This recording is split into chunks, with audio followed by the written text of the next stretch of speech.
The coin lady here, returning to my channel. I came across a post that was made by Chad Steingraver.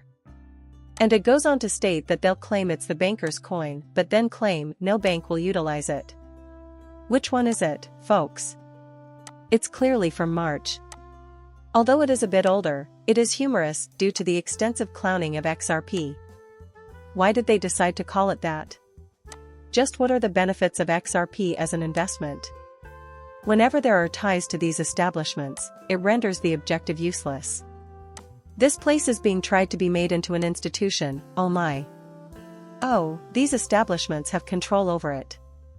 It's money for bankers. Ignore it. Dispose of it. Instead, invest in Bitcoin.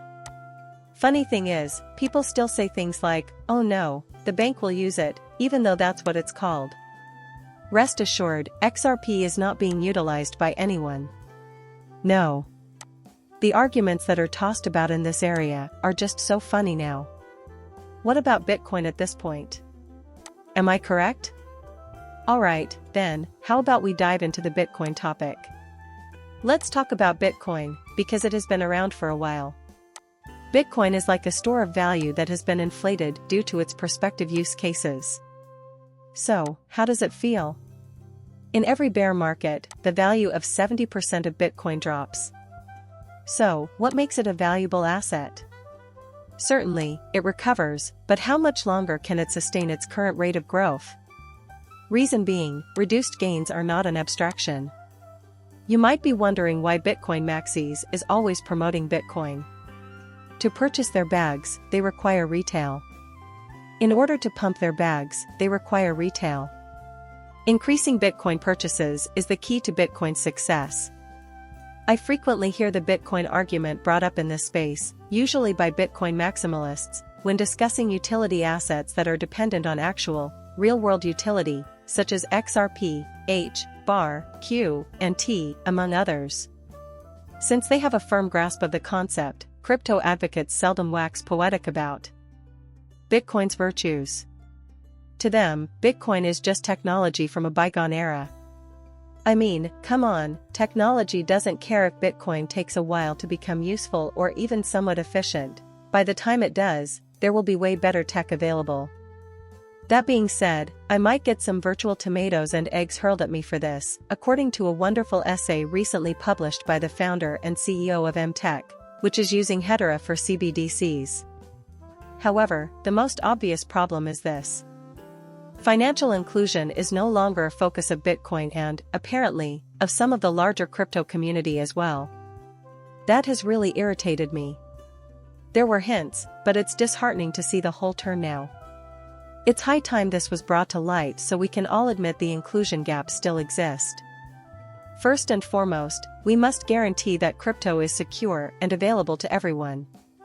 The second thing we should do is deal with people's fundamental requirements, which include things like affordable credit, instant payments, ease of use, savings, insurance, and wealth.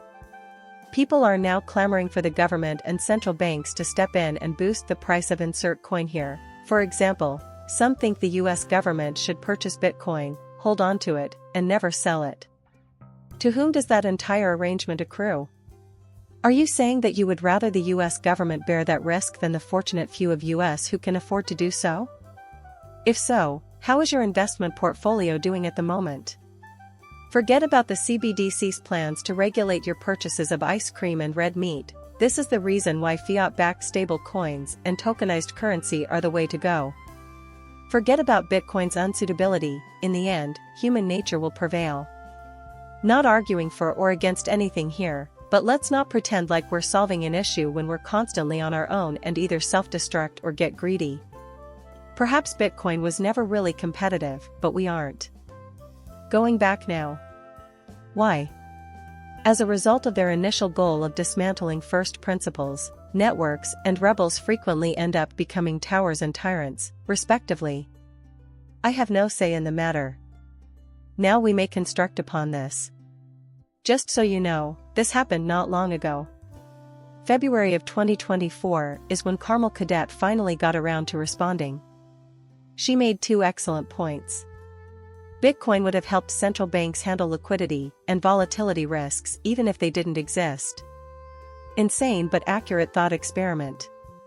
If you're not tokenizing and not on DLT and had to rebuild today, there's no need. Therefore, while we examine this situation closely, a lot is changing in this area. Bitcoin is not it. Digital currency. At this point, it is irrelevant.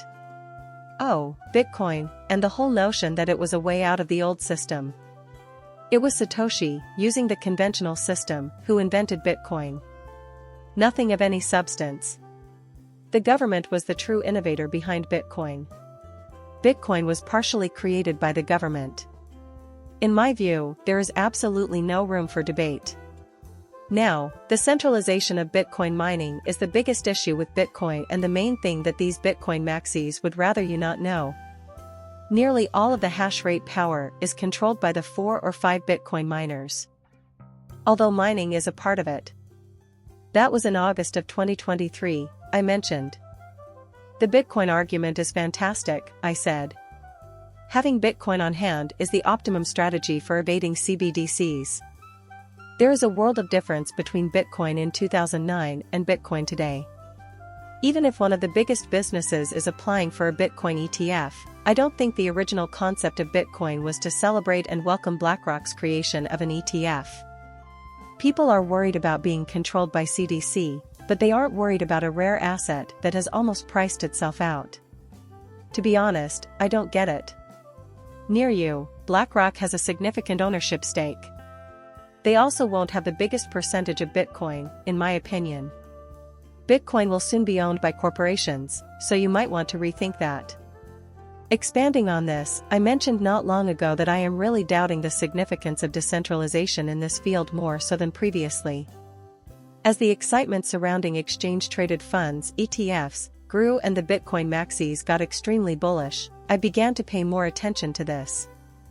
Very recently. Even though it's highly improbable that RFK Jr. is elected, the Bitcoin maxis once again become exceedingly bullish on the promise that the US government will buy 4 million Bitcoin. The United States government owns more than 19% of Bitcoin. As I've mentioned previously, this area will give up decentralization if this is true. Because all the Bitcoin maxis are embracing centralization from the same conventional system they were promoting and fighting for an escape from with Bitcoin, greed ensures that Bitcoin can never be this decentralized escape from traditional money. I fail to comprehend it. My video's viewers have my gratitude. Bye for now, and please subscribe and like my channel.